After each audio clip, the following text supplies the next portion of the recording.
The recent release of travel figures highlights a continued challenge with regional arrivals.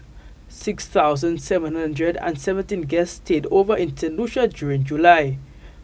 While this marks a slight improvement compared to last year, it is still significantly below pre-pandemic levels. Tourism officials have lamented the challenges with regional travel for several years. While the islands of the Caribbean are geographically close to each other, regional connectivity continues to be an area of concern. High airfare costs and limited flight availability are among the root causes of this problem. Minister for Tourism Dr. Ernest Hilaire believes that public and private sector aviation solutions are paramount in addressing this issue.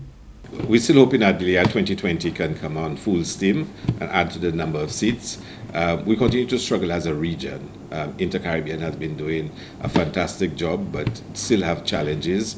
It is challenging to have, a regional service, which is why we need to have both a public sector and public-private sector solution to make sure that, we cover all options available. So we're looking forward to Liad. You will notice in the estimates for this financial year, the Prime Minister allocated about $1 million under our ministry to support any regional initiative we believe can help promote, inter-Caribbean, inter-regional travel. So we have a vested interest in it and a deep interest in making sure that it works out.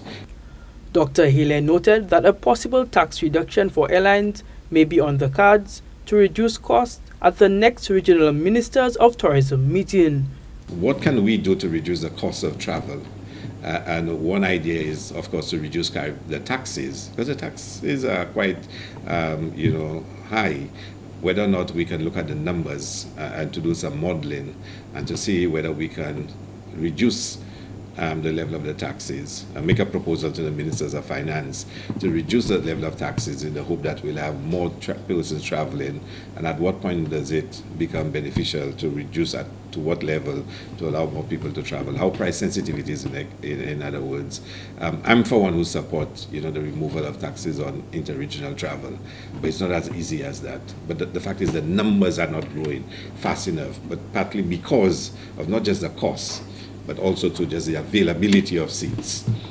The minister also revealed the possibility of a ferry service being explored. A lot of people don't want to travel by sea. That's the reality because of motion sickness and whatnot. So in itself, people have challenges. If you're going to go to Grenada, the idea of having to go on a ferry for 7 hours as against if you fly for 45 minutes, it's a big difference. And some people tell you, they rather just fly and pay the extra than go on a ferry.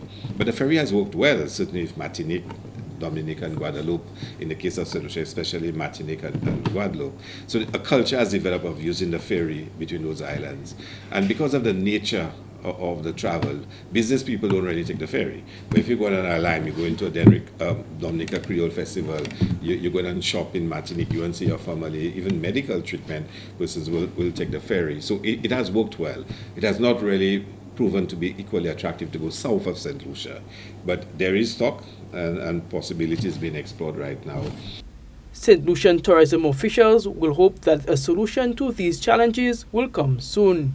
For Choice News Now, I am Lucia'S.